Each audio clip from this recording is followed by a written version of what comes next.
Stressed? Can't sleep? You're shouting your way through life? Today's episode of Trends is all about the power of our emotions, and I'm with Kun Annie, emotional wellbeing specialist. We're at the Siam, a stunning luxurious hotel at Bangkok's riverside, and you are watching Trends.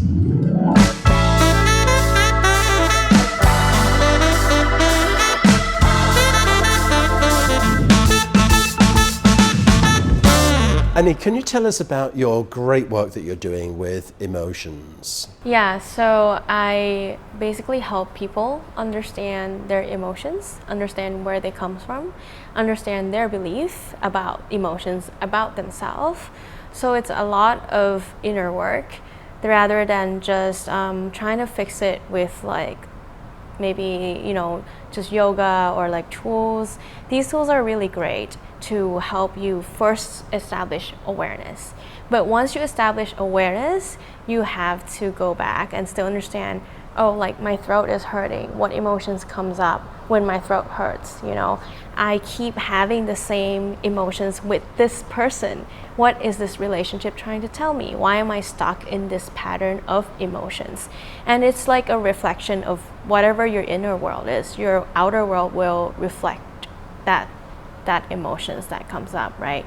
So I run a space in Thonglo. It's called Vedana, which in Thai is called Vedana, which Thai people think it's like self-pity or pity, but actually it means to come inwards. It's an inward journey. And that's what we believe health is. Health is an inside-out revolution. And that's what me and a lot of other wellness practitioners now are kind of moving forward and trying to help people understand that, right, tools are important, yoga is important, sound healing and all that stuff is important. But what's more important is understanding what is the root cause of all of your physical pain, of all of your conflicts with your family, of having a job that you don't like. What is it that's keep coming up? So I do group workshops on just emotion shadow. It's called emotion shadow work, where we basically have people understand what's the difference between guilt and anger, and kind of have people label their emotions better. I think this is the basis of having a healthy mental well-being. Instead of explaining that I'm just happy, I'm just sad, you can specify I feel disgusted, or I feel extraordinary today. So you're expanding your brain, and the more that you can expand your brain's capacity to perceive the experience in the world, the less inflammation your brain has. So there's a physical correlation that goes with the mental understanding of the brain as well. What about those unfortunate folk that are manic depressive? Okay, we all have sort of highs and lows and happiness and sadness, and we can train ourselves to be more happy through a change of lifestyle and choices. But some people have a disposition to depression and clinical depression. How on earth can we handle that? Because it's a physical disposition within their brain chemistry.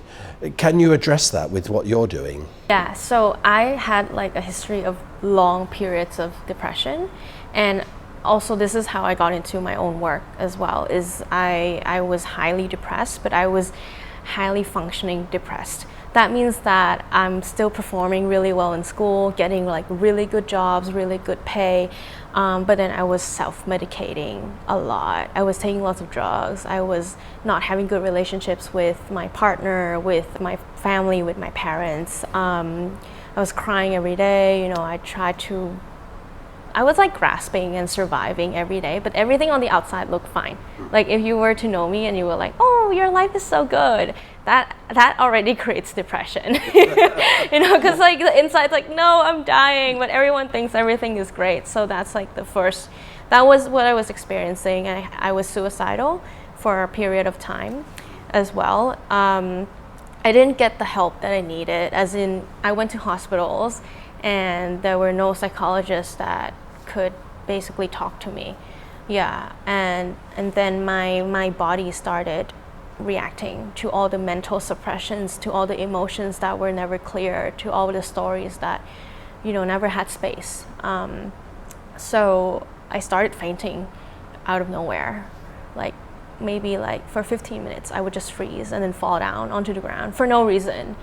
And I had no idea why. I was heavily like using lots of medication by myself. And I went to the doctor to do a whole body checkup. And they were like, nothing's wrong with you. Like, I thought, like, do I not have enough iron? Is there some nutritionist deficiency in my body? And they're like, no, nothing's wrong with you. Everything's totally fine. And I'm like, what is this going on? I was only 22. I should not be having health problems like this, So I accidentally stumbled upon like a Reiki master who does energetic healing. And she was the one who told me, do you know like you have traumas? Do you know you have like suppressed fear and anger, like stored so many layers, and that's why you have insomnia since you were 14. And I was having sleep paralysis like on a monthly basis. Yeah, so that also adds to the depression. So that was my journey. After I started healing, I now understand that, now like looking at me being depressed from a very outside angle, I kind of understand that it was me rejecting my own depression. It was, first of all, like I was not making space for myself to feel all the pain. Like I knew I was painful, but I tried to not be. I tried to run away from it. I think that's the most difficult thing for someone to be depressed, right? Second step, when I was depressed and then I accepted that I was depressed, I felt like the whole world was against me.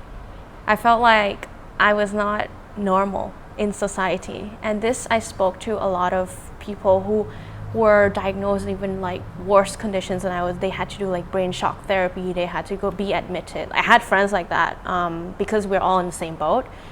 And they told me the same thing. They were like, I was so happy in rehab. I was so happy in the hospital because everybody was normal. Everybody was sad. It was so normal to just have like terrible emotions and wanting to like kill yourself, but everyone was so supportive that, oh yeah, it's okay. It's okay to just be sad. It's okay to not be okay.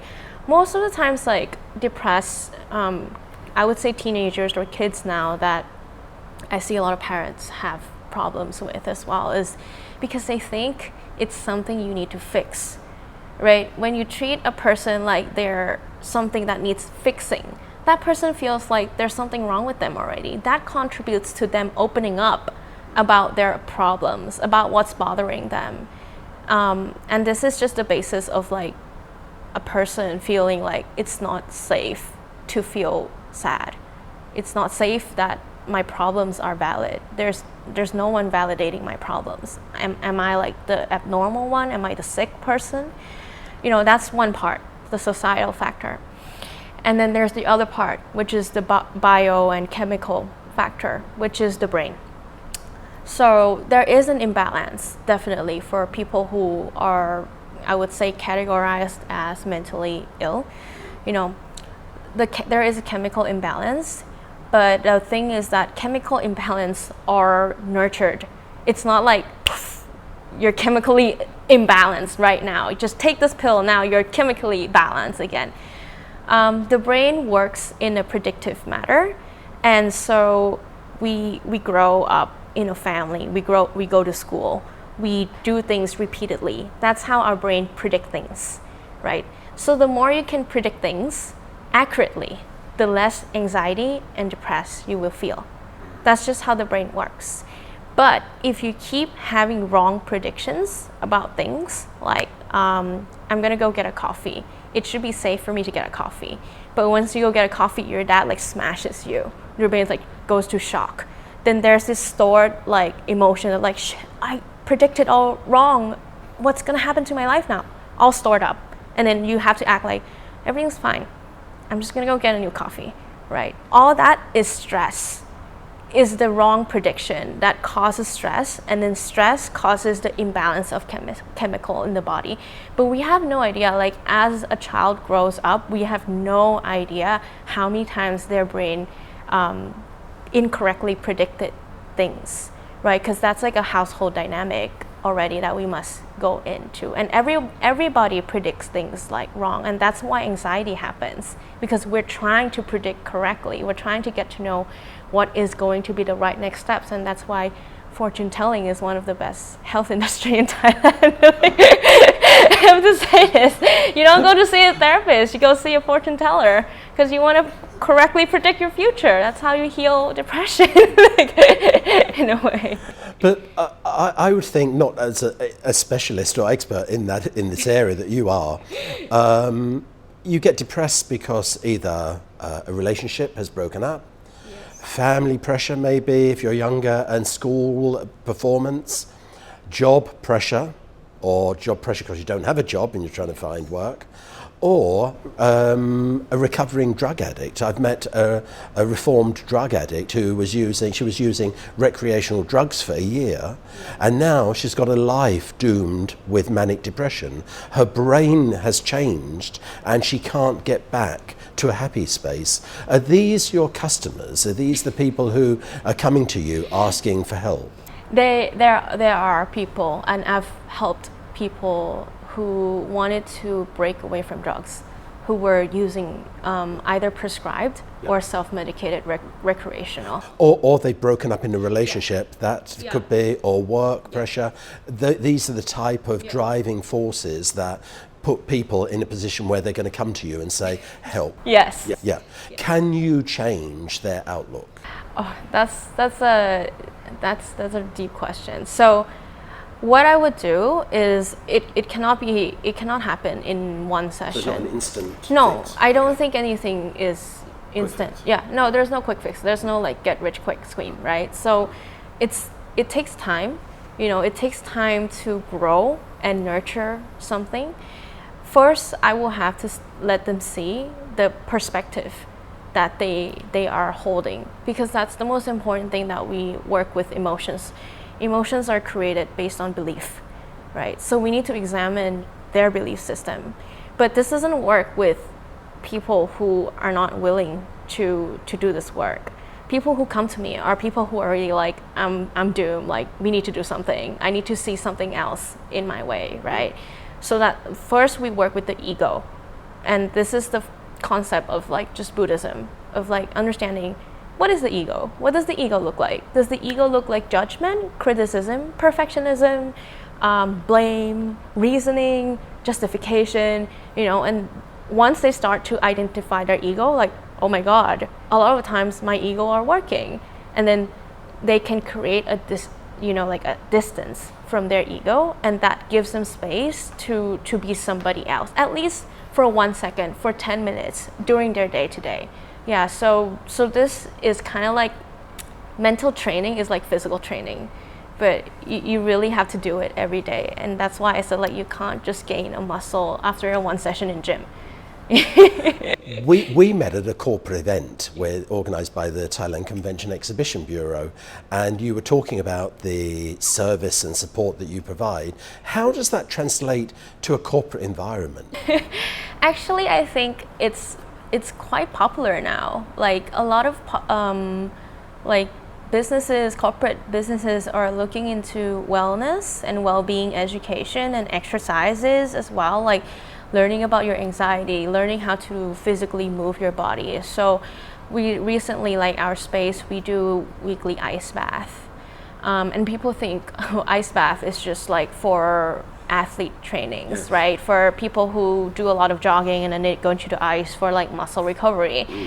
That's not true. So I've been hosting more and more corporate events for ice bath because they're interested in the health that comes along with it, and not just the physical health. Because as I train ice bath more and more, I realize that why people are so attracted to ice bath is because it's the first step to meditation.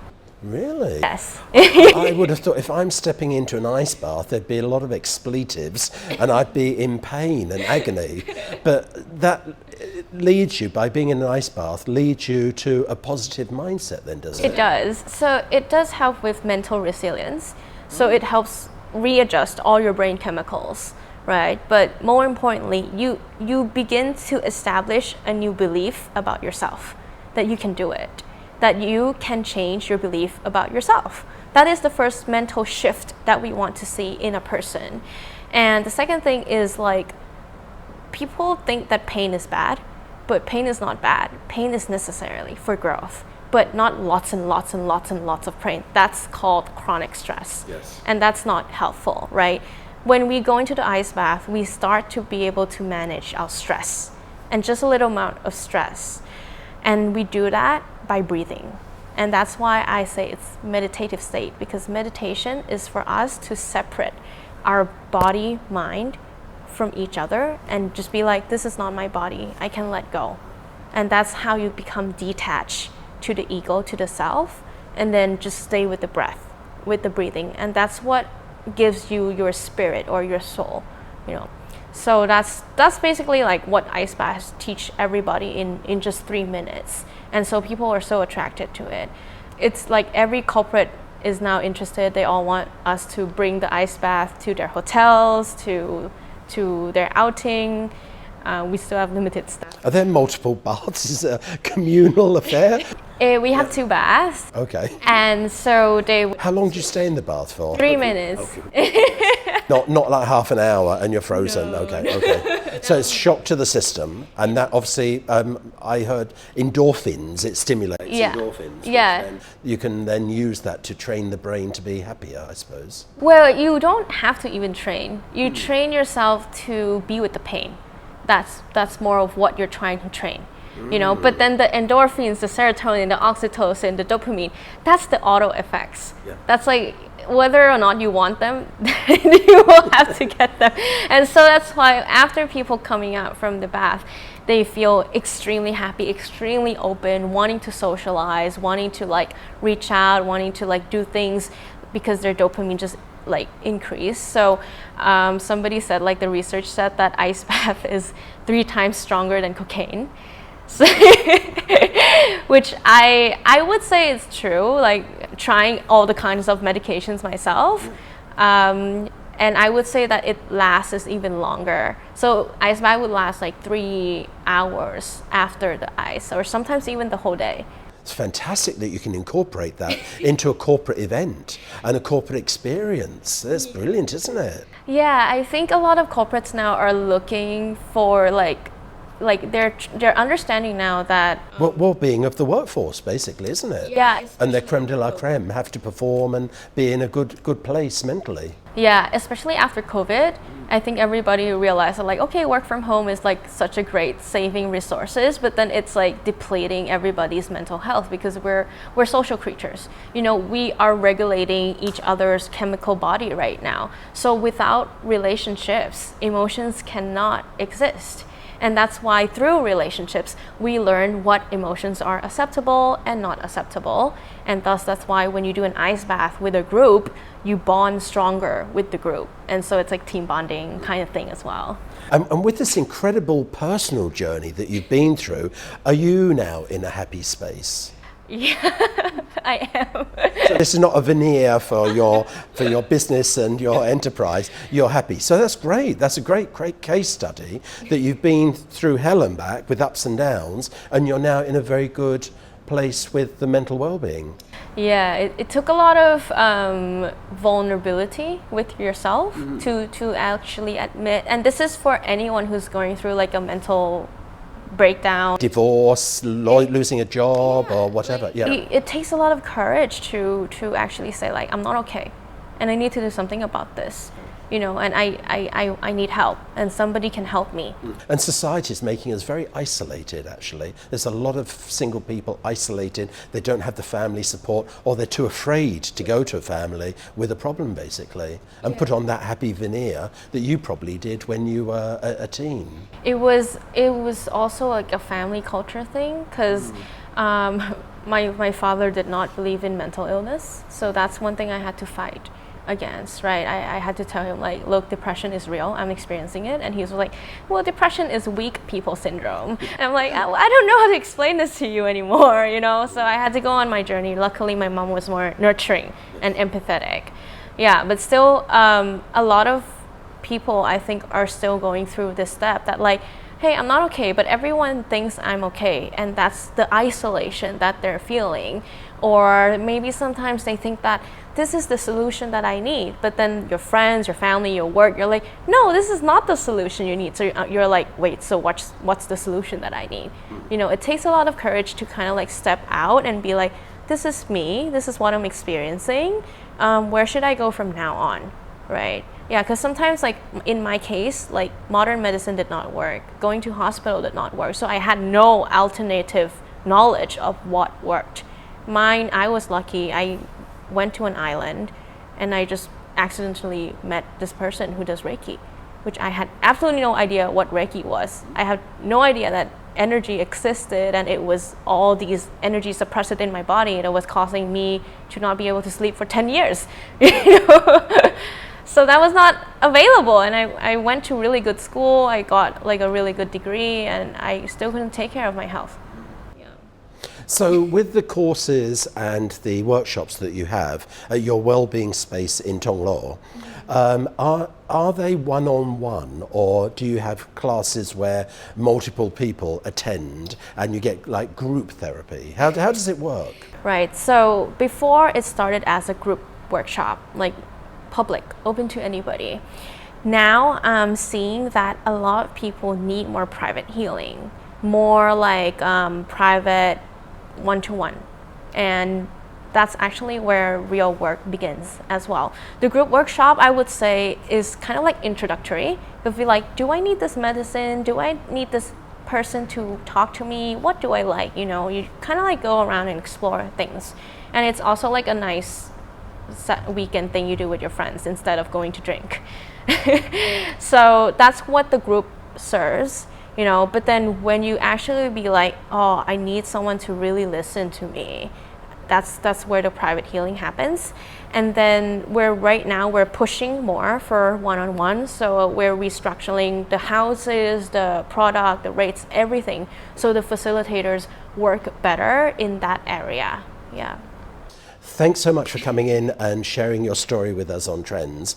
I'm going home now. I'm filling my bath and filling it with a freezer full of ice cubes. Can I last 3 minutes? Can I dip my toe even for 3 seconds? It sounds excruciating, but probably very good therapy, as you say. Thanks so much for coming in, Annie. Thank you. And thank you for watching this latest episode of Trends. See you next Friday.